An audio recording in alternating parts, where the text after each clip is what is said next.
What's up, guys? My name is Crystal Arguello, and today we're going to talk about New Year's resolutions. I'm going to give you 5 easy ways to get those resolutions implemented into your schedule so that they will actually stick.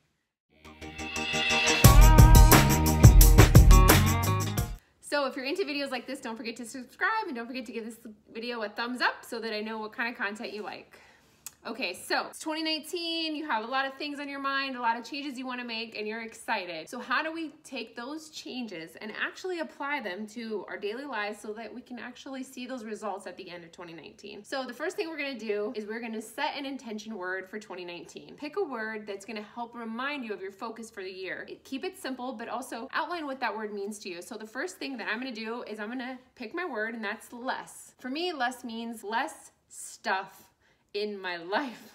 I feel a little overwhelmed, and I don't know about you guys, but I do feel like I am bogged down with too many decisions, too many possessions, too many unneeded and unwanted things on my to-do list and my schedule. So for 2019, my intention is to be more intentional. So I'm going to remove all of the clutter that is not serving me anymore. I'm going to remove just any unneeded activities and chores and things like that they're not working in my life. They're not driving my business forward. They're not making me happy and fulfilled. And so I'm getting rid of them. Also, for me, it's a health goal as well. I want to see less of this. You get it? Anyways, so I'm going to focus on less. That is my intention word for 2019. And I would love to hear what you guys are choosing for your 2019 intention. So don't forget to leave it in the comments below so I can see what you guys are choosing for your theme for the year. So my second tip for you is to remove interference. Now, depending on your goal, interference could be a multitude of things. But for most people, it's things that are in the way of making your goals achievable. Or maybe they're in the way of helping you make a good decision. So maybe it's the stuff in the pantry that we need to toss. Maybe it's that negative friend that's telling you, hey, I don't think you should start your own business. It's really risky. Sometimes we have to remove the interference so that we can get a clear focus on what we're trying to achieve. And sometimes, pruning is the best way to do that. So remove any unwanted interference that's keeping you from your goals.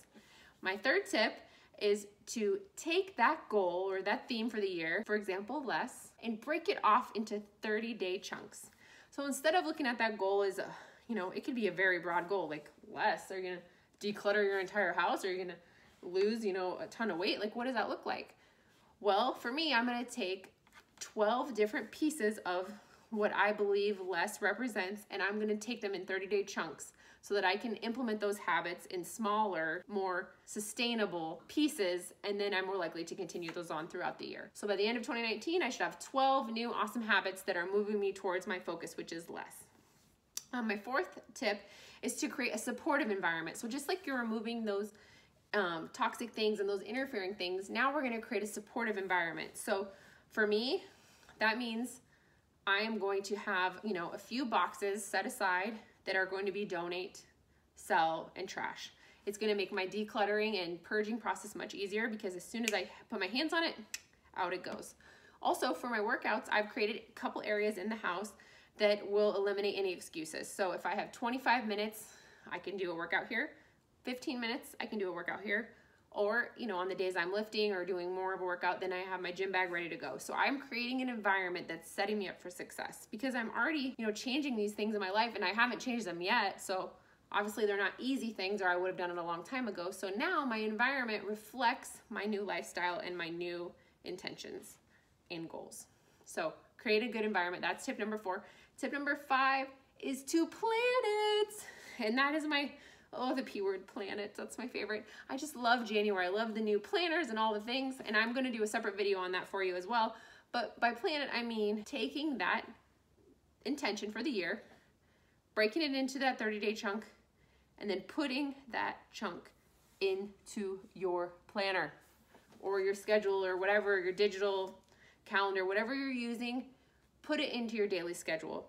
And an easy way to do this is to take a habit that you've already established. So if you're already someone who's, great about, let's say, brushing your teeth. Hopefully you're great about brushing your teeth. Let's say you're great about brushing your teeth. Take that new habit and sandwich it right after or before. Or if you're a very good active reader, then maybe right before you read, you do, your meal prep, whatever. Whatever it is, take one of the habits that you do have that you're currently doing and sandwich it with one of your new habits. It makes it easier. And once we've implemented that in that 30 days and it's already in our schedule, we're more likely to keep doing it, which that's the goal, right, guys? That's what's keeping us from hitting these goals, is it's not in our daily habits. I hope this video was helpful for you, and if you're into geeking out with planners and personal development and living your best life, making more money and having more time, then you will love this channel. Please consider subscribing and give it a thumbs up. I can't wait to see you in the next one. Bye.